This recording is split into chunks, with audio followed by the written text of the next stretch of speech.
Hello and welcome to our special presentation on the Defenders. And in this episode, we will look at the Indian Air Force and the challenges that it prepares to face.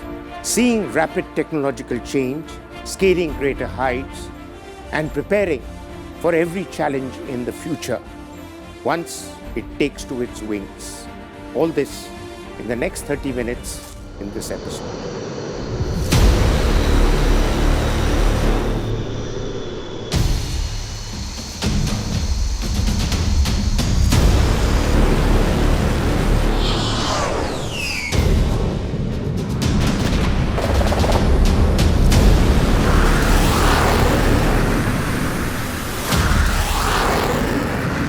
Modern history is replete with instances where the air power has given a decisive edge in the warfare.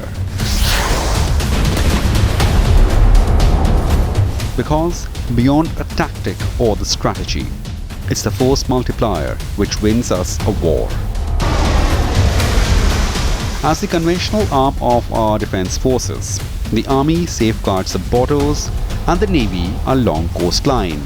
It is the Air Force that maintains our territorial integrity, accomplishing the larger strategic goal.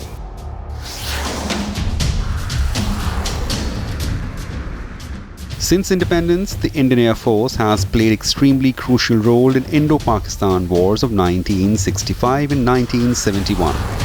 More so with its precise and deadly strike against the enemy fleets and assets in the latter, liberating Bangladesh. And a decisive role, once again, in 1999 Kargil War, fought at the world's highest battlefield. One aircraft sent up runway. As the conflict continues to simmer with Pakistan and China, covering more than one-third of India's borders, a powerful and well-equipped air force is all the more need of an hour. The year-end review of 2020 by Ministry of Defence has specially underlined escalation attempts by People's Liberation Army of China, even as Indian troops continue to maintain all the protocols and agreements between the countries. Over the years, Indian Air Force has made rapid technological advancements and some even big-ticket reforms, like signing off contracts confirming the appetite for strengthening the Air Force several notches higher.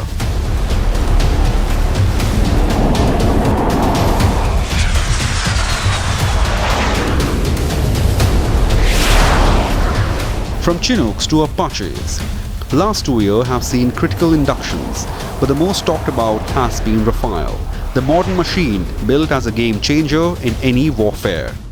However, there are certain challenges in the way of acquiring these new aircrafts for our Air Force. One of them is to acquire aircraft that will still be modern when they join the IAF's fleet, and the other being the question of rebuilding the depleted fighter force of the Indian Air Force.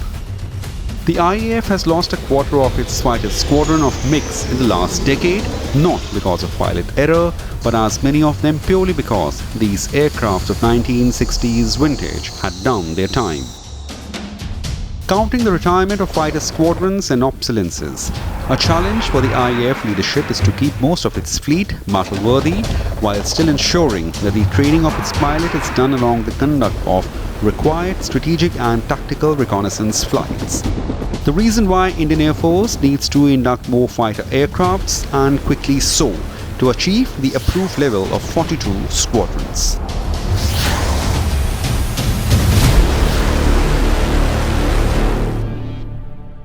There is no doubt amongst those who observe issues of diplomatic importance and in the strategic space that the Air Force would be a decisive element in any conflict or any military engagement that countries enter into. And the Indian Air Force not only has come in repeatedly for praise and for admiration for its sheer professionalism, but the government has been keen not to sit on its laurels and has been pushing for new equipment for the Air Force and to modernize and professionalize it even further so that India continues to retain its space amongst the top air powers in the world.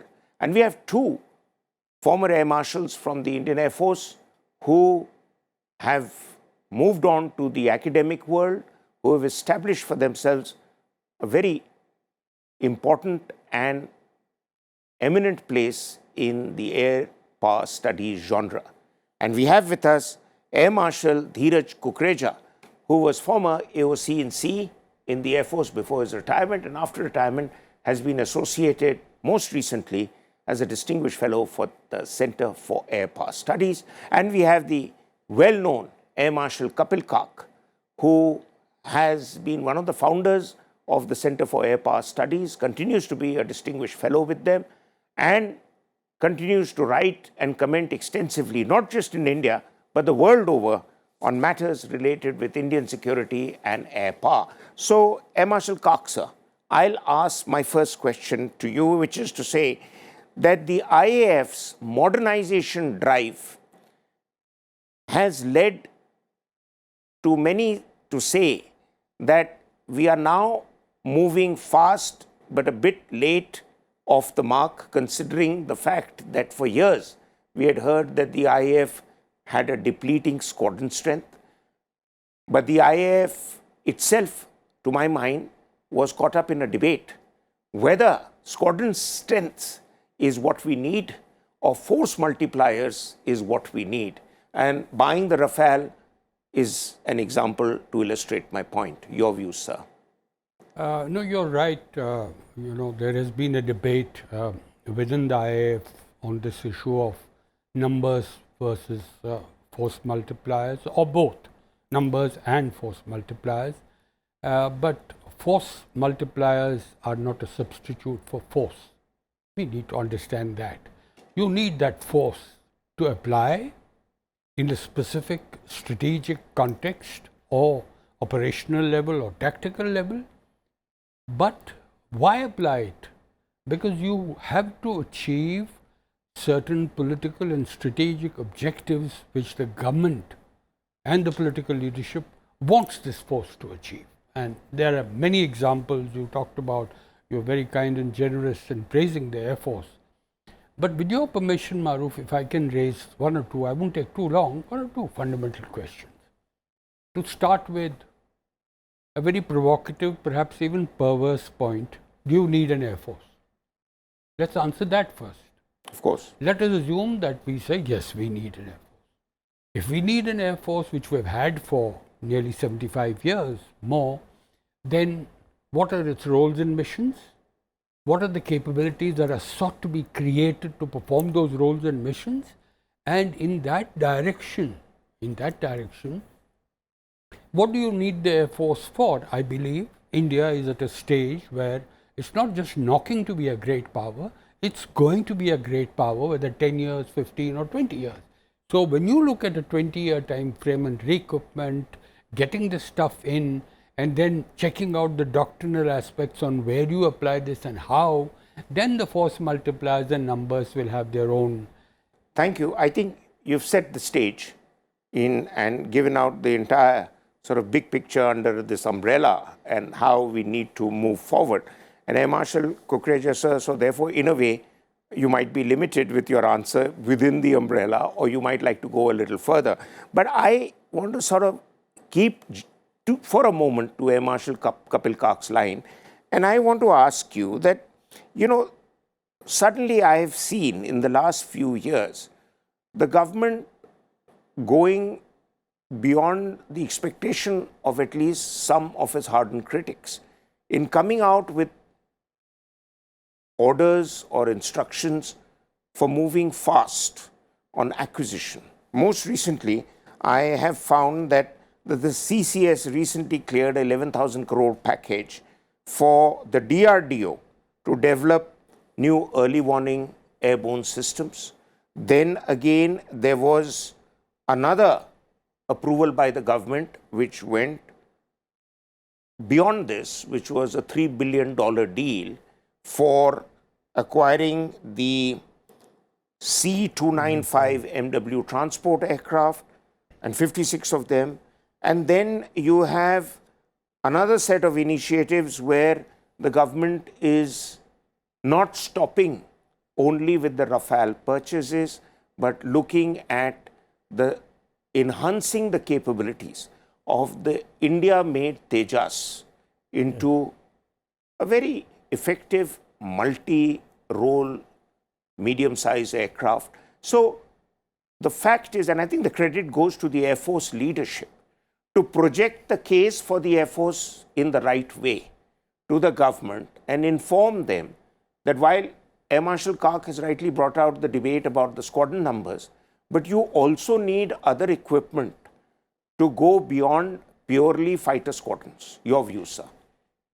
You're right. It's numbers is the force. You have that many number of squadrons, combat squadrons, that is the force.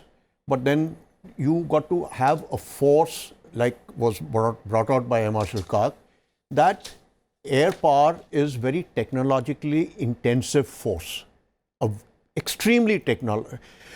So if I could use that word, the extreme, and it is with the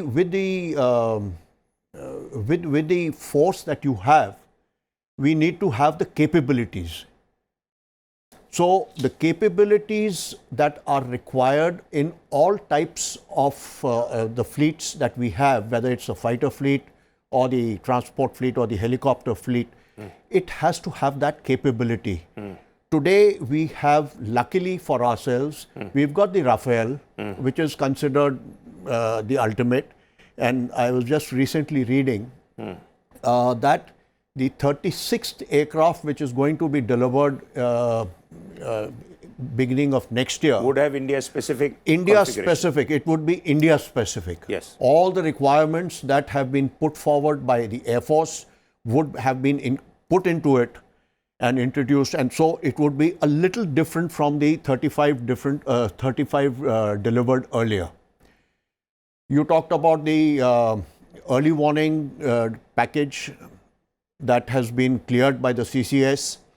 This had been going on for quite some time. There was a debate whether it would be that we buy the Embraer aircraft and then put the equipment on board, or have some other aircraft, some other platform. But all the equipment that would go on board is indigenous aircraft. And I think we should be rightly proud of it, that we have the capability. And today what they have done is that instead of the Embraer, which would again increase the cost of the package, they are taking the surplus aircraft with Air India. So six aircraft, Airbus aircraft, are going to be modified by the DRDO to carry this early warning equipment on board. And the Air Force is also talking about that, can it carry extra fuel to be used as a tanker? So the thinking goes on as to how to make best use of the Well, I agree with you, sir. I think that generally applies to all the three services.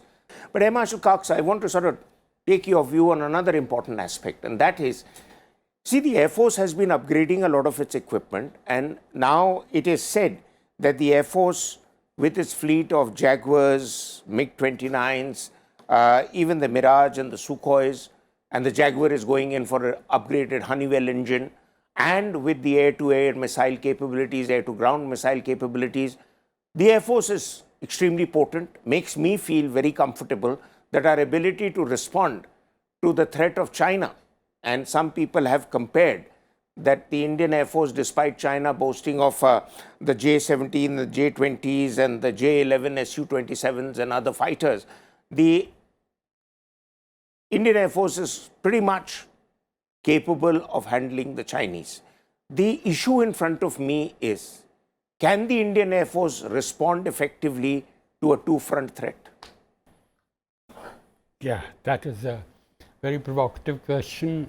Firstly, you have rightly said that Air Force is potent, and then we see how this potency will pan out if there is a two-front conflict. I think I think I failed you in not answering your question on numbers.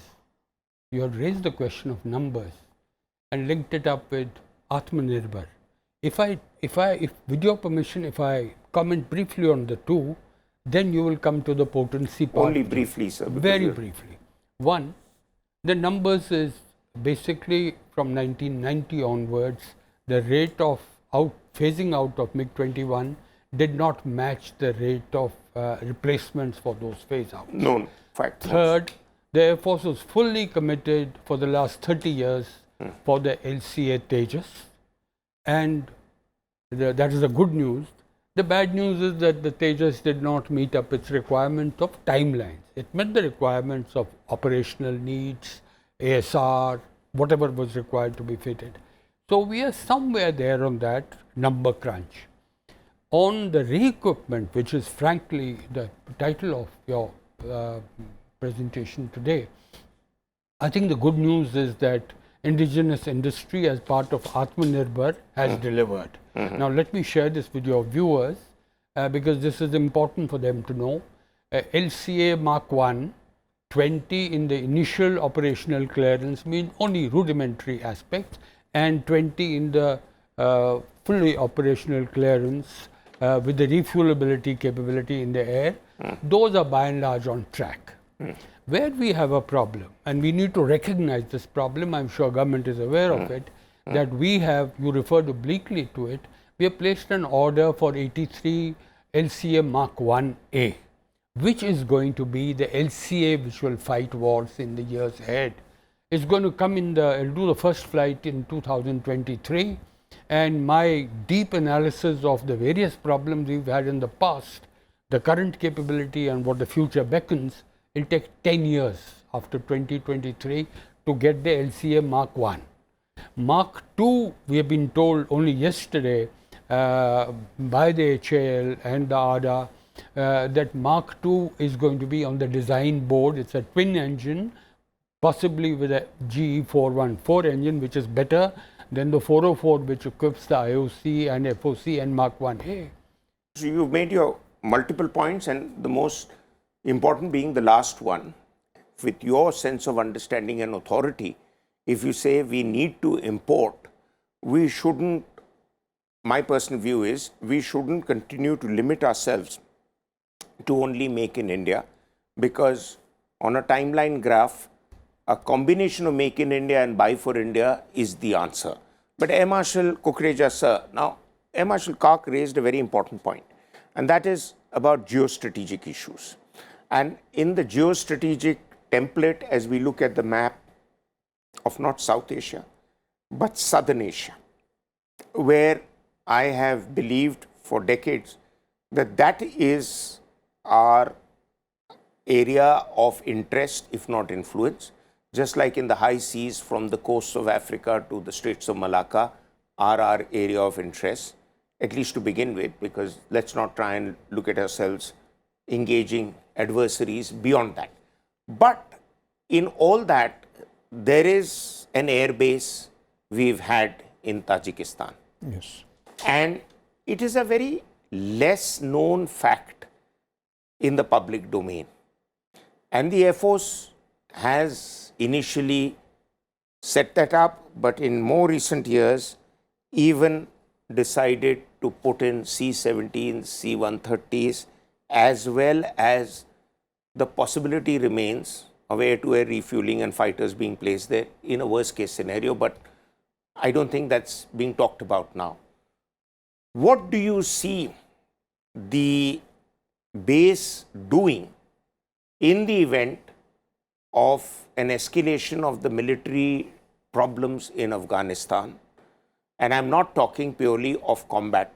I'm also talking about supporting the friends of India. There are those who argue that that base can threaten even Pakistani air bases around Peshawar. So can you throw a bit more light on it? Well, as you rightly said, very little is known about it in the public domain. But the thing is, its location in Tajikistan, and it's only now when the Afghanistan issue since 15th August has come out onto the world stage, the name of the country, Tajikistan, has become prominent. Tajikistan can be used by Indian Air Force to target bases in North Pakistan, which are generally out of range or would be difficult, I would say, to target them. But the thing is that it is a sort of a deterrent. The Indian Air Force can position its fighters there. It can be used in case Afghanistan tends to go out of hand. It can be used to support the resistance forces against the Taliban.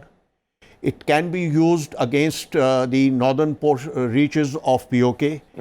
So, Tajikistan was selected, after a lot of thought, that why Tajikistan and why not in Uzbekistan or why not in somewhere else? Okay, so I'll stop you there because I'm terribly short of time, but Marshal Cox, a last word to you. I want to understand that elementary question from a foot soldier, that how do you take fighters into Tajikistan? You have to go via somebody's airspace, and it might be seen as them abetting a hostile act against who they might see as a neighbor. So there is one question there. And the second is that are we going to, or is the Indian Air Force looking at only Tajikistan or enhancing its capabilities in the Andaman Islands, for example, where it automatically gives it double the reach in the event of a maritime conflict where India might have to engage against the Chinese coming from the Straits of Malacca? Your view, sir? It requires a long answer, but I'll make it in 3 sentences. The base in Tajikistan is not a function of managing geography or routing, and how do you get there? The far bigger issue is the geopolitics and the strategies of the powers that determine our presence in Tajikistan and use of that presence for application of force. We'll have a lot of business to do with Russia. You are aware, the viewers are aware, Russians have moved away from us in terms of our foreign policy in Afghanistan. Yes. Russians have been closer to Pakistan all along. It's not 15th of August, but 2 years before 15th of August 2021, they have Russia, China, Iran, Pakistan, Turkey. That is the kind of conglomerate. And it is my understanding it will be extremely difficult for us to get an approval of the Russians, because Tajiks don't decide this. The Russians have a huge military presence, not just in Tajikistan, but also on the Tajikistan-Afghanistan border. So it is fortuitous that after the visit of the NSA to us just a few days ago, there have been meetings, informal and not so informal, talks by Mr. Modi with Mr. Putin. The Russians have adopted a more nuancical position on Afghanistan. Okay. So that's the plus point for us. The second crucial point is that the force multipliers have made basing almost a redundant requirement. Let me give you an example.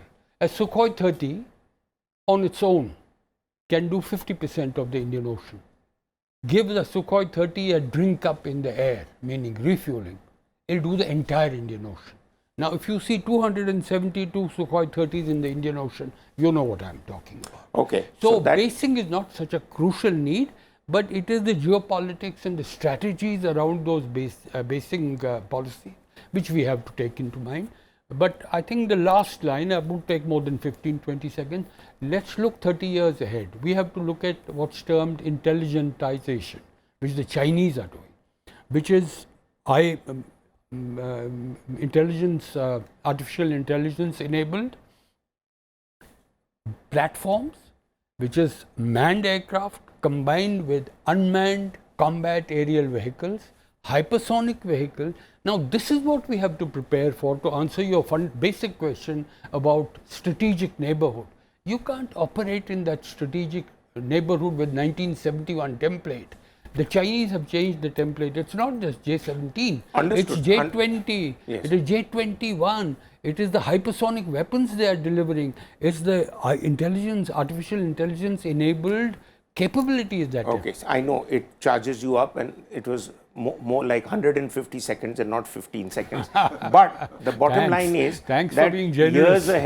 years ahead, we may have to shed our obsession with the numbers of squadrons that we need and to acquire technology which enhances your capabilities, in the words of Air Marshal Kak. And thank you very much, Air Marshal Kukreja, sir. Thank you for watching. Until our next episode, goodbye.